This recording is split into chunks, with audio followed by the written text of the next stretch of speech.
Welcome, my friend. Today, we open the door to a world where dreams meet uncertainty, where ambition collides with failure, and where the spark of an idea struggles to survive in the storms of reality. This is the world of The Lean Startup by Eric Ries, a book that has reshaped how countless entrepreneurs approach the act of creation. At its heart lies a question that every dreamer must eventually face. How do you build something that truly matters without wasting years chasing illusions? If you find this summary helpful, don't forget to like this video, subscribe to BookSnap, and comment below the title of the book you'd like us to summarize next. We'll make it happen soon. Now, let's step into the story. Imagine a young entrepreneur at their desk late at night. The glow of the laptop reflects off tired eyes, screens cluttered with spreadsheets, pitch decks, and endless lines of code. On the wall behind them, sticky notes crowd together like scattered prayers. Launch, users, funding, viral. Every square inch whispers ambition, but underneath the ambition lies silence, the silence of the market that is not yet spoken. This is the illusion of the startup world.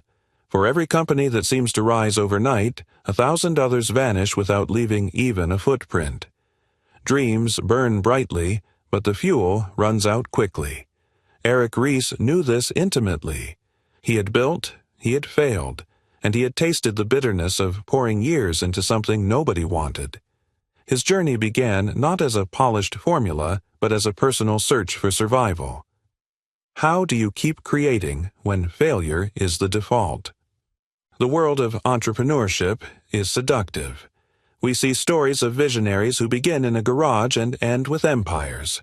But what is often hidden are the years of waste. The countless products built in isolation, never tested against reality, never touching the hearts of the people they were meant for. The startup world worships the myth of the genius founder who knows everything. Yet behind the myth, most founders are stumbling in the dark, clinging to hope more than truth. This is where the pain begins. An entrepreneur raises money, assembles a team, and works tirelessly for months, sometimes years. They pour themselves into building the perfect product, only to discover, when it finally launches, that no one cares. The market is indifferent. Customers don't arrive. The silence is deafening. And all the while, time, the most precious resource of all, has slipped away. Eric Ries calls this the startup illusion, the belief that passion and hard work alone are enough to guarantee success. It is a comforting story, but a dangerous one. Reality does not reward effort.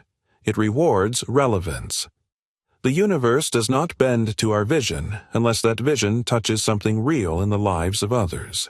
So the story of the lean startup begins not with triumph, but with disillusionment. It begins in the ashes of wasted time, where founders face the brutal truth that effort without learning leads only to ruin. And yet, within that disillusionment lies the seed of a better way. Ries believed that if we could treat startups not as art born from sheer inspiration, but as experiments, disciplined, iterative, and humble, we might change the odds. Think of it like a scientist stepping into a laboratory. Instead of declaring certainty, the scientist asks questions, forms hypotheses, runs tests, and gathers evidence. The experiment may fail, but the failure is not meaningless. It carries the seed of insight. What if building a company could work the same way? What if every idea could be tested in the real world before years were wasted? In that late-night glow, the lonely founder is no longer just a dreamer. They are a scientist of possibility. Each decision becomes a hypothesis. Will people care about this feature? Will they use it the way I think they will? Instead of waiting until the end to find out, they learn now. They measure now. They adapt now. This is the shift that defines the lean startup. It is not a promise that every dream will succeed. It is a discipline that ensures even failure becomes progress. Instead of blind leaps, it teaches careful steps. Instead of wasted time, it offers learning. And slowly, within the noise of ambition, clarity begins to emerge. The curtain rises on a new way of seeing startups. No longer fragile dreams waiting for luck, but living experiments designed to grow stronger with each test. And as Eric Ries guides us deeper into this world, we discover that what matters most is not the brilliance of the idea, but the resilience of the process. Because, in the end, the illusion fades, but the discipline endures. And it is this discipline that will carry us forward, into the soil of uncertainty, where seeds of innovation are waiting to grow. Picture a gardener standing in a barren field. The soil is uncertain, rocky in places, soft in others, and there's no guarantee that anything planted here will grow. Yet the gardener bends down, presses a seed into the earth, and hopes. This is what it feels like to begin a startup, to plant fragile ideas into a market that may not welcome them. Every entrepreneur begins with a vision. It often feels like a spark that lights up the whole sky, an image of a future that does not yet exist. For Eric Ries, that spark once burned fiercely. He imagined a product that would change lives, a platform so compelling that people couldn't help but embrace it. His team worked endlessly, convinced they were building something revolutionary. But when the launch day came, the silence was crushing. Few signed up. Even fewer stayed. The soil had rejected the seed. It is here, in this silence, that most journeys die. Founders mistake rejection as the end rather than a teacher. They believe the problem is their effort, when in truth it is often the soil itself, the market they chose, the assumptions they clung to, the blind faith that if they built it, people would come. But ideas are fragile. They need care, testing, and adaptation to survive. Eric Ries discovered that planting seeds in uncertain soil requires humility. Instead of assuming the earth will yield, you must study it. Is this soil fertile? Is it dry? What nutrients does it need? In the same way, founders must ask, do people truly want this? Are they solving a problem that matters, or are they merely solving the problem they wish existed? The temptation is always to build more features, more polish, more effort, but sometimes the very act of adding more buries the seed deeper, hiding it from the light of truth. Ries realized that the greatest danger is not that your idea fails quickly. It is that it lingers, half dead, consuming years of energy without ever truly taking root. This is why the lean startup method insists on testing soil early. The moment you sense doubt, you must step into the marketplace and listen. Launch something small, something imperfect, something that barely works. Not because you want to disappoint, but because you want to learn. The truth of the soil cannot be known from theory. It reveals itself only when you plant.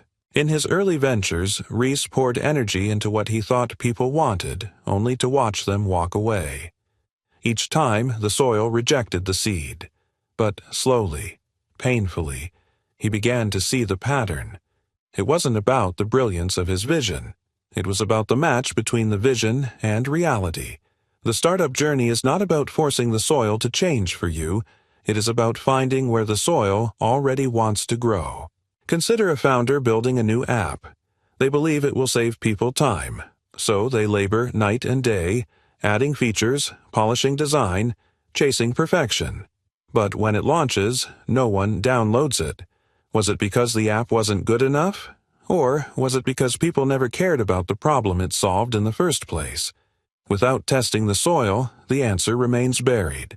Ries began to teach that every seed, every startup idea, must be treated as an experiment. Plant it small, test it quickly, see if even a few sprouts appear. If they do, nurture them. If they don't, do not waste years trying to coax life where none exists. Shift the soil, change the seed, or both. This mindset transforms rejection from a death sentence into a teacher. When the soil is barren, you move on. When it is fertile, you grow faster because you are no longer wasting time where nothing can thrive. Entrepreneurship is not a straight road. It is a series of plantings, some sprouting, others withering. And each planting teaches you something about where to go next. This is the discipline that turns chaos into learning. You are no longer clinging blindly to hope, but engaging with reality as it truly is. And so the founder, once crushed by silence, rises again. They no longer see themselves as failing. They see themselves as experimenting, as learning. Every seed pressed into the soil is not wasted. It is an answer to a question. Slowly, the barren field begins to take shape, not as a graveyard of dreams, but as a map of where growth is truly possible. It is in this humility, this willingness to treat ideas as fragile seeds rather than invincible truths, that the lean startup journey deepens. Because only when you learn to listen to the soil can you discover where real growth begins. Every founder begins with a vision. It's the image of a world not yet real, a whisper of possibility that feels so vivid it burns behind the eyes. To hold that vision is intoxicating. You see the product, the audience, the success before a single line of code is written or a single customer is reached. It feels inevitable. But the moment you step into the daily chaos of building, the vision collides with the unpredictable storm of reality. Eric Ries describes this tension with piercing clarity. On one side stands the founder's dream, polished, certain, radiant. On the other stands the messy life of a startup. Bugs in the code, miscommunications in the team, investors demanding results, customers unsure of what they even want. The dream begins to fracture under the weight of noise. Every day brings 1,000 distractions, each one pulling you further from the purity of your original vision. But this is where the heart of the lean startup emerges. Vision is not something to abandon when chaos arrives. Vision is the compass. Without it, you spin in endless circles. With it, even in the storm, you know which direction is true. Ries often compared it to steering a ship. The ocean is vast, the winds unpredictable, and storms inevitable. If you simply follow the waves, you drift aimlessly. But if you hold a clear bearing, a vision of the land you seek, you can adjust your sails, shift your rudder, and still move closer to the destination, even if the journey looks nothing like you expected. Many founders mistake chaos for failure. They believe that because the road is messy, the vision must be wrong. Others cling so tightly to the vision that they ignore the reality of the storm, pressing forward blindly until the ship splinters apart. The truth, Ries argues, lies in balance. A vision strong enough to guide you, but flexible enough to adapt to the winds of reality. Consider a small startup team sitting in a cramped office, whiteboards crowded with sketches of their dream product. They believe in it so fiercely that it feels inevitable. But then customers arrive, confused, asking for something different. Bugs appear in the system, slowing adoption. The investors begin to question whether this idea is worth pursuing. In this moment, the vision feels fragile. Chaos is everywhere. The temptation is either to abandon the dream entirely or to cling so tightly to it that you refuse to see the truth unfolding in front of you. What Ries teaches is that vision is not the enemy of chaos. It is the antidote. The daily struggles of a startup are like noise, and only a clear vision can separate signal from distraction. When you know your destination, you can distinguish between challenges that matter and those that are mere turbulence. The irony is that vision alone, without action, is powerless. But action without vision is equally dangerous, leading to frantic effort that accomplishes nothing. The lean startup insists that the two must dance together, vision providing direction, experimentation providing movement. Ries himself lived this dance. In his early ventures, chaos nearly drowned him. His team built product after product, chasing every request, every new idea, until they were exhausted. Only when he recentered on the deeper vision, the problem they were truly trying to solve, did clarity return. The chaos was still there, but it no longer dictated their choices. This balance between vision and chaos is not just a business lesson, it's a human one. In life, we all carry dreams of careers, relationships, futures that feel luminous. And yet the days fill with noise, setbacks, criticism, uncertainty. It is tempting to give up or to force reality to bend to our will without listening to it. But those who endure are those who hold the vision steady, even as they learn to adapt their steps. A startup, like a life, is not a straight line. It is a zigzag path across uncertain terrain. The vision is the horizon, and the chaos is the storm. Neither can be avoided. The question is, will you let the storm swallow you, or will you keep your eyes fixed on the horizon, adjusting course as you go? This is the art Ries began to uncover, the art of holding vision against chaos. It is not about certainty. It is about resilience. It is about being willing to adjust without ever losing sight of the deeper purpose that set you on the journey in the first place. And so the founder steps back into the storm, no longer seeing chaos as failure, but as the ocean they must learn to sail. The compass is clear. The ship is fragile but moving. And in that fragile movement, the possibility of something extraordinary begins to emerge. The moment every founder dreads eventually arrives, the first build. After weeks, sometimes months of sketching, dreaming, and arguing, the team finally has something tangible to show. It may be small, clunky, and imperfect, but it exists. And in that existence lies both hope and terror. Eric Ries calls this the minimum viable product, or MVP. To some, the phrase sounds almost insulting. Why would you ever release something that feels unfinished, stripped bare of the polish you imagined? Shouldn't the first impression dazzle? But the truth is harsher. The world rarely rewards polish if the core idea is flawed. And the longer you hide in the workshop, the more time you waste on illusions. So the first build is not a masterpiece. It is a test. It is a lantern carried into the dark, meant to reveal whether the path ahead even exists. The MVP forces humility. Instead of assuming you know what people want, you place a fragile version in their hands and ask, "Do you care enough to use this?" Ries tells of his own experience when he and his team finally released a product they had obsessed over. They believed it was groundbreaking, certain that customers would flood in. But when reality answered, the response was far quieter. Some people clicked, a few lingered, most walked away.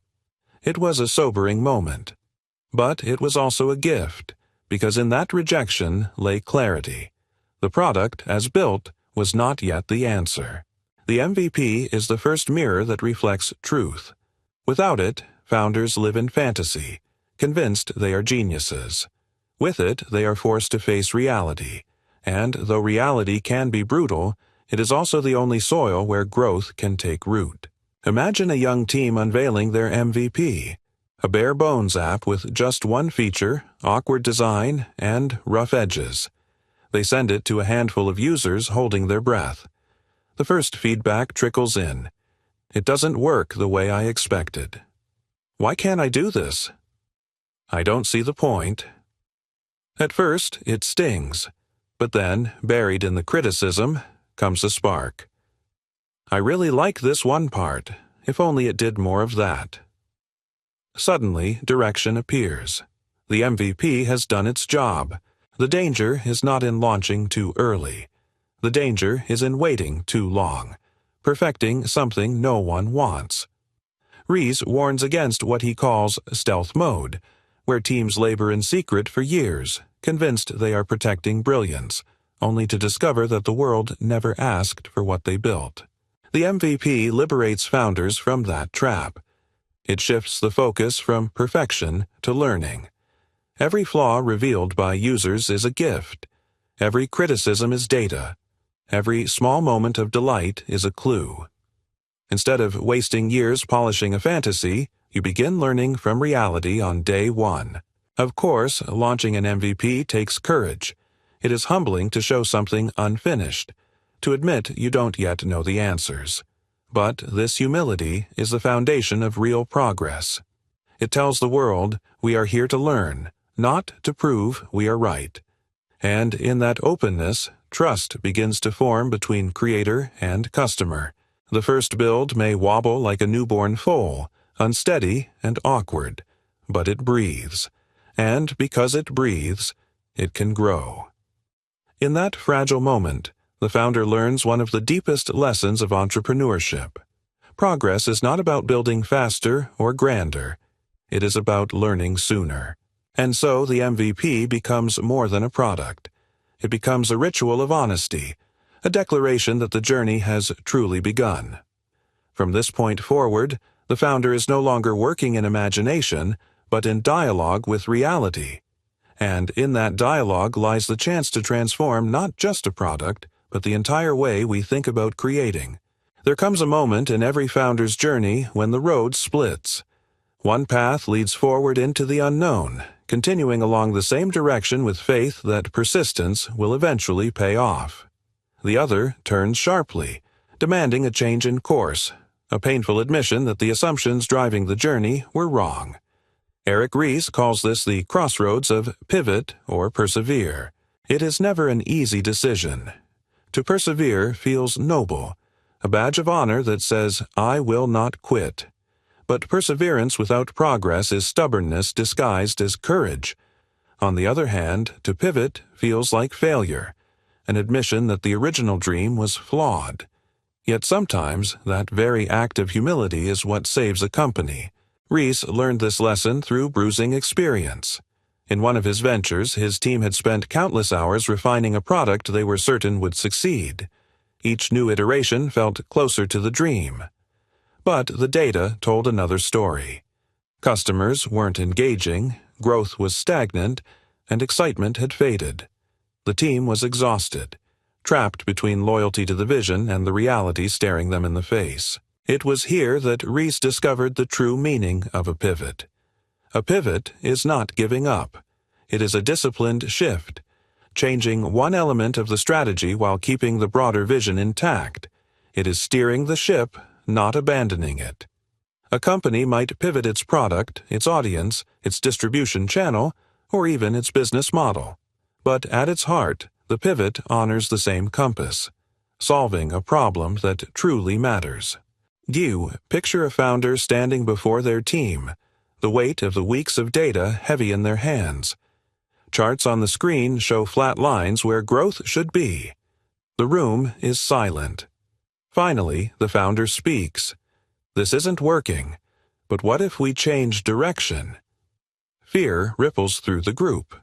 To pivot means discarding months of work, admitting missteps, and embracing uncertainty all over again. Yet slowly, courage rises. The choice is not between success and failure, but between honest adaptation and slow decline. Ries saw this play out in countless startups. Some clung to their original path too long, unwilling to face the truth. They persevered until the money ran out and the company collapsed.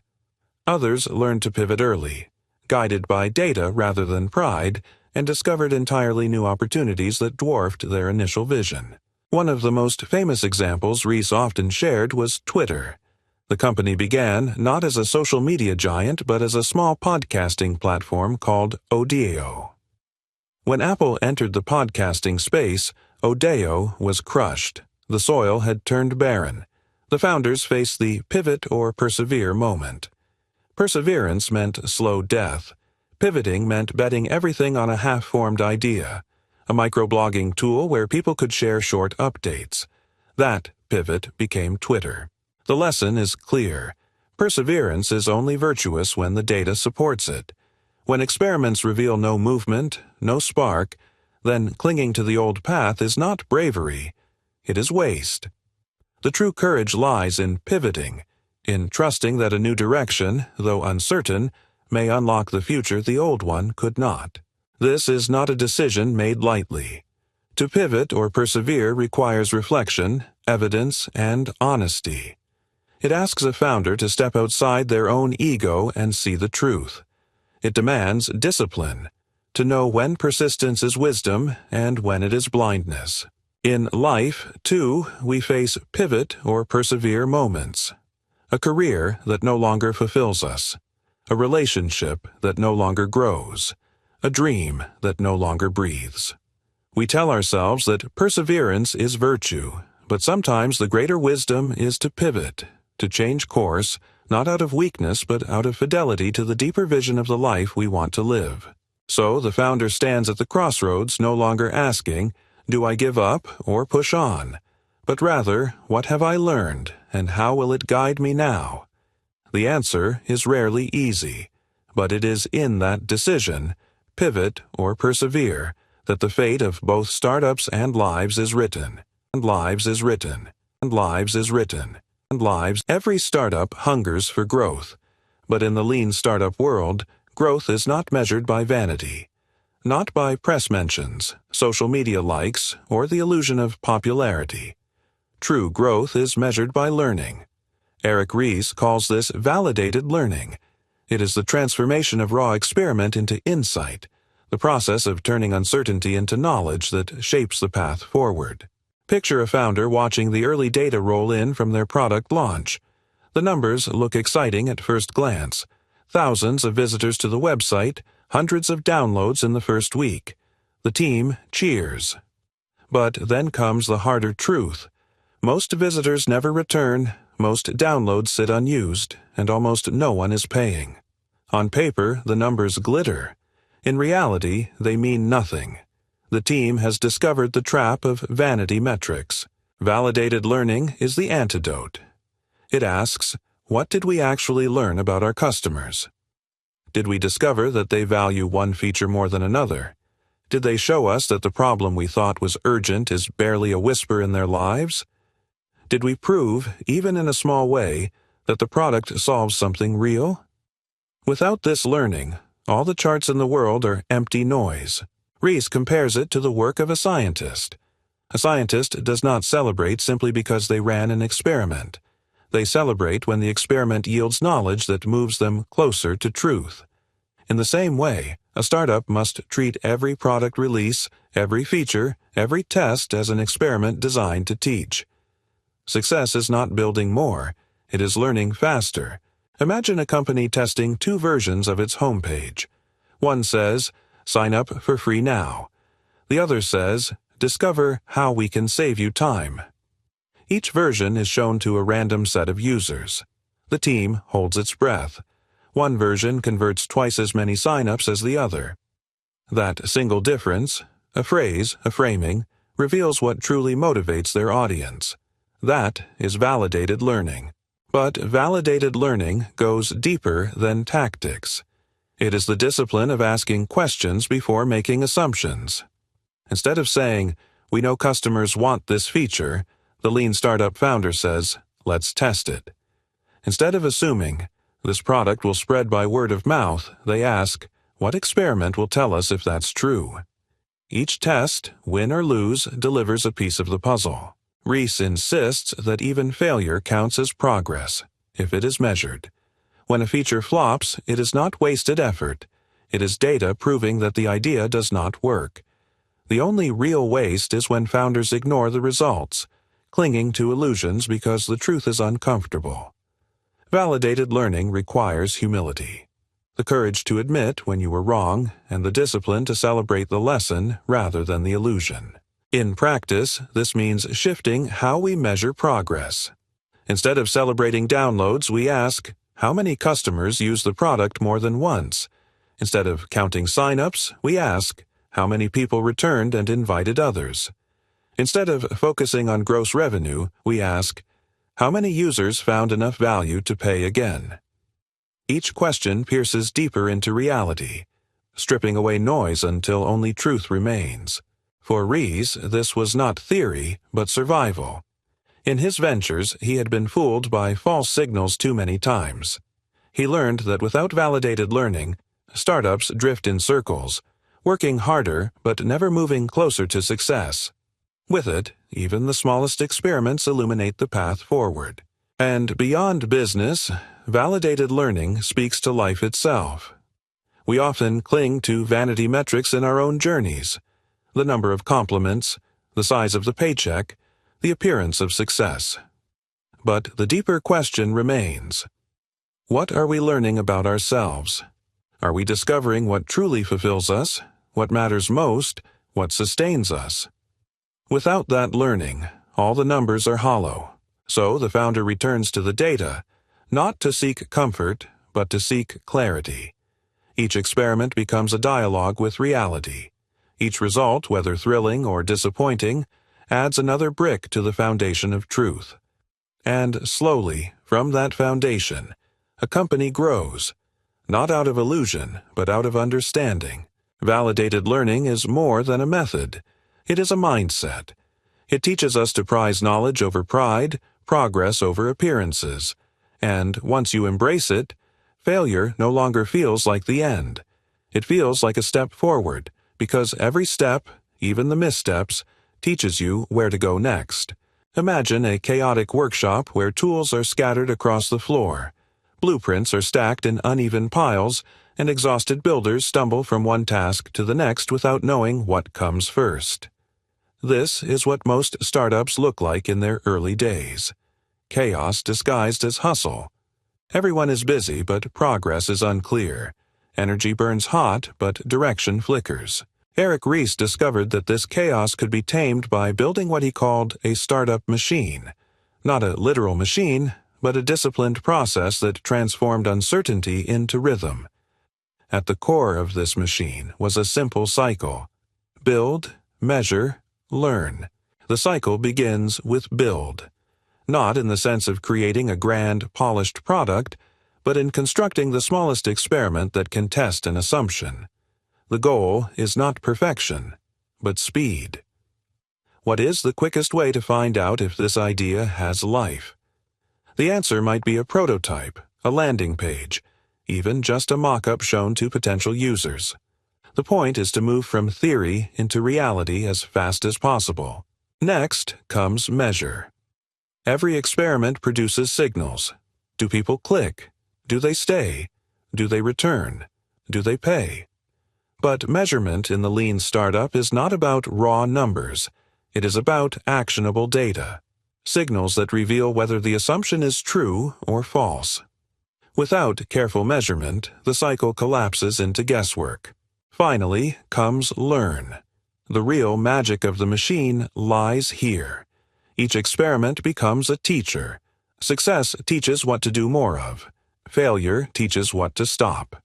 The goal is not to confirm your brilliance, but to discover the truth, however uncomfortable. Learning is the engine that turns scattered effort into forward movement. This cycle, build, measure, learn, becomes the heartbeat of the startup. Each beat pushes the company closer to clarity. Instead of endless chaos, there is rhythm. Instead of drifting, there is direction. Progress is no longer measured by how much you built, but by how much you learned. Picture a small team running this cycle. They build a stripped-down version of their product in a week. They release it to a test group, measure sign-ups, track retention, listen to feedback. The results are mixed. Half the features are ignored. One sparks excitement.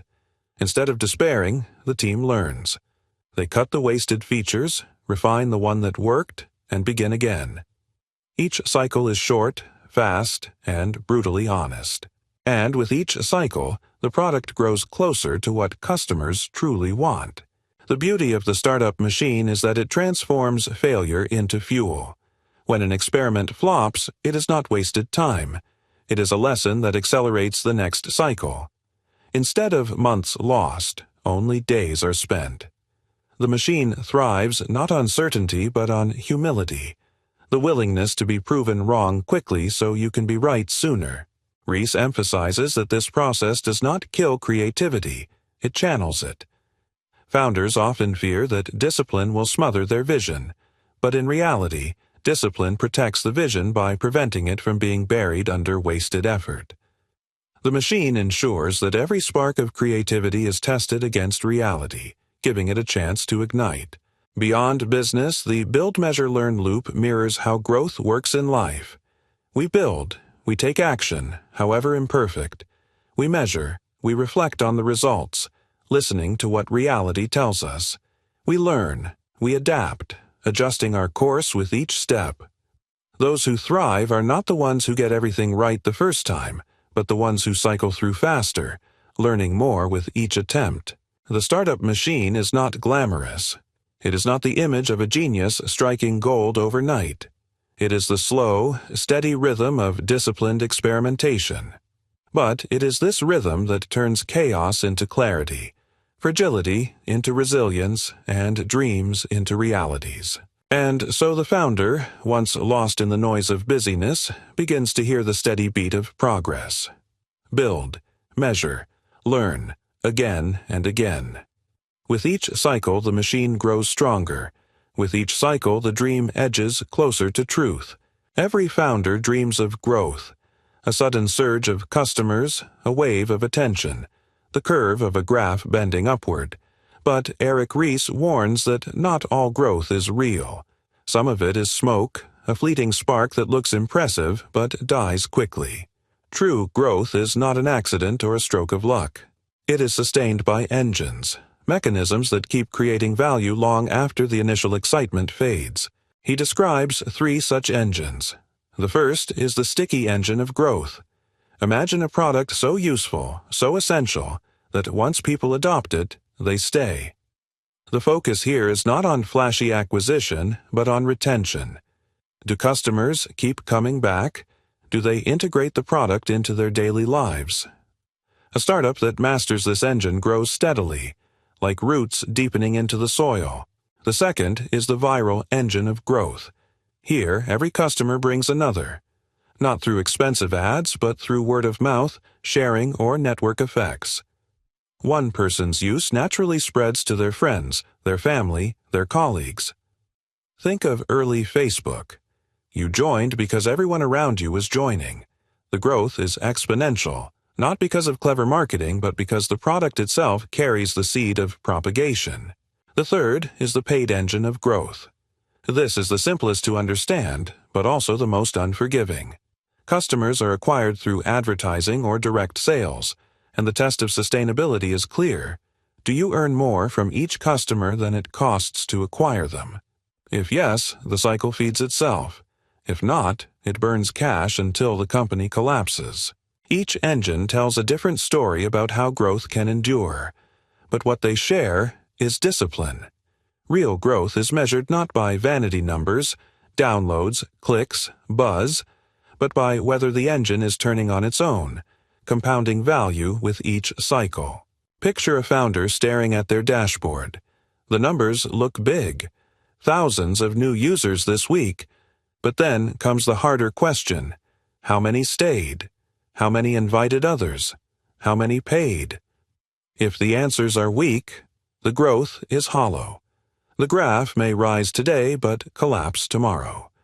Sustainable growth demands that the numbers tell a deeper story, one of lasting value. Ries tells of startups that chased hype, pouring money into ads to inflate their numbers, celebrating every spike in traffic. But when the ad spend stopped, so did the growth. These companies mistook sparks for fire. Others focused narrowly on retention, obsessing over why customers left and how to keep them. Their numbers rose more slowly, but they endured. Years later, while the flashy startups were forgotten, the disciplined ones thrived. Sustainable growth also requires choosing the right engine. A startup cannot run all 3 at once. Focus is everything. Are you building stickiness, so customers stay? Are you fueling virality, so each new user brings more? Or are you mastering paid acquisition, ensuring every dollar spent returns more than it cost? Each path demands total commitment. What makes these engines powerful is not just their business logic, but their human truth. Growth, in life as in startups, is never about quick wins. It is about sustainability. A career built on hype alone burns out. A relationship fueled only by surface excitement fades. True growth endures when it is rooted in value that compounds over time. Trust, usefulness, connection. And so the founder learns to see beyond the illusion of rising numbers. They begin to ask deeper questions. Is our growth real? Is it sustainable? Is it built on something that will still matter tomorrow? In answering those questions, they move from chasing sparks to building engines. The dream of growth remains, but now it is no longer fragile. It is sustained by mechanisms that turn effort into momentum, and momentum into endurance. This is the quiet power of sustainable growth. It may not dazzle at first, but it endures long after the noise fades. For much of his journey, Eric Ries spoke to small teams working out of cramped apartments or rented offices. Startups were fragile experiments, often just a handful of people chasing a dream. But over time, something surprising happened. Giants began to listen. Massive corporations with their skyscrapers, global reach, and thousands of employees started asking a question once reserved for scrappy founders. Can we become lean, too? It may sound paradoxical. How could a company with billions in revenue and entrenched processes behave like a startup? Yet Ries discovered that the principles of the lean startup were not limited to the world of hungry entrepreneurs. They applied equally to the boardrooms of Fortune 500 companies gasping for innovation. Inside these giants, the same problem persisted: waste. Endless projects were funded without testing assumptions. Entire departments labored for years on products that never found traction. Bureaucracy slowed learning until the spark of innovation was smothered. Ries saw that the disease of illusion was not unique to startups. It thrived in corporations even more dangerously, because they had the resources to sustain waste for far longer. So the lean startup method became a bridge. It offered large companies a way to breathe new life into their scale. Instead of betting everything on massive launches, they could run small experiments. Instead of assuming their brand guaranteed success, they could test ideas with humility, as if they were beginners again. Picture a global company unveiling an internal initiative. Instead of rolling it out to millions of customers at once, they launch a pilot in a single city, measure adoption, and learn from the feedback. The lessons shape the next rollout. What once would have been a billion-dollar gamble now becomes a series of controlled experiments. Risk is reduced, learning is accelerated, and innovation no longer feels like guesswork. This shift was not easy. Large organizations resist change, processes calcify, and employees fear that experimentation means failure will be punished. But Ries argued that failure, when measured and learned from, is not a threat. It is progress. By reframing failure as data, corporations could begin to rediscover the agility they had lost. One story Ries often highlighted was Intuit, the financial software company. Despite its size, Intuit adopted lean principles, encouraging small teams to run rapid experiments. Instead of waiting for annual product cycles, employees tested new features weekly, sometimes daily. Over time, this cultural shift allowed Intuit to outpace competitors, not by being bigger, but by being faster learners. The lesson was profound. Innovation is not the birthright of the small. It is the reward of the disciplined. Whether in a garage or a skyscraper, the companies that thrive are those willing to embrace humility, to test instead of assume, to learn instead of dictate. And beyond business, this principle echoes in our own lives. Even as we grow older, more experienced, more established, we risk becoming rigid, convinced we know, unwilling to change. But the spirit of the lean startup whispers otherwise. Stay humble. Keep experimenting. Keep learning. Innovation belongs not to the young, but to the curious. So the giant bends low, becoming lean not by shrinking its size but by recovering its agility. It rediscovers the heartbeat of experimentation, the rhythm of build, measure, learn. And in doing so, it proves a startling truth. The lean startup is not just for the fragile beginnings of new ventures. It is a mindset, a discipline, a way of breathing life into any organization, no matter how vast. The world of innovation, Ries realized, belongs not only to the hungry startup founder, but to anyone willing to see reality clearly, to act humbly, and to learn relentlessly. Even giants can learn to dance. The journey of the lean startup does not end with a single victory, a single product launch, or even a single company's success. Its final truth is more enduring. Entrepreneurship is not an event, but a discipline. It is a way of seeing the world, not as fixed, but as fluid, not as certain, but as filled with possibilities waiting to be tested. Eric Ries reminds us that the lean startup is not a recipe that guarantees success. It is a mindset that guarantees progress. Success, after all, is never final. Even the most celebrated companies must keep learning, keep adapting, keep questioning. The moment they stop, the illusion creeps back in, and the decline begins. Picture a founder years after their company has grown. The office is larger now, the team no longer cramped around a single table. Revenue flows, recognition arrives, but beneath it all remains the same hum of uncertainty. The market shifts, competitors emerge, technologies evolve. Yesterday's breakthrough risks becoming today's relic. In this moment, the founder faces the same choice as at the beginning: to cling to certainty, or to embrace the discipline of learning again. This is the endless journey Ries speaks of. Build, measure, learn is not a loop you complete once. It is the heartbeat of every enduring venture. Each cycle carries new questions, new experiments, new insights. The work is never finished, because the world never stops changing. And perhaps this is the deeper lesson beyond business. Life itself is a lean startup. Each decision we make is a hypothesis. Each action is an experiment. Each result, whether joy or disappointment, is data. The question is not whether we fail, but whether we learn. Those who thrive are not those who avoid missteps, but those who turn every misstep into momentum. Ries closes his message with humility. He does not promise that all who follow his method will succeed in the way the world defines success, but he promises that they will waste less, learn more, and create with greater honesty. And perhaps that is the truest form of success.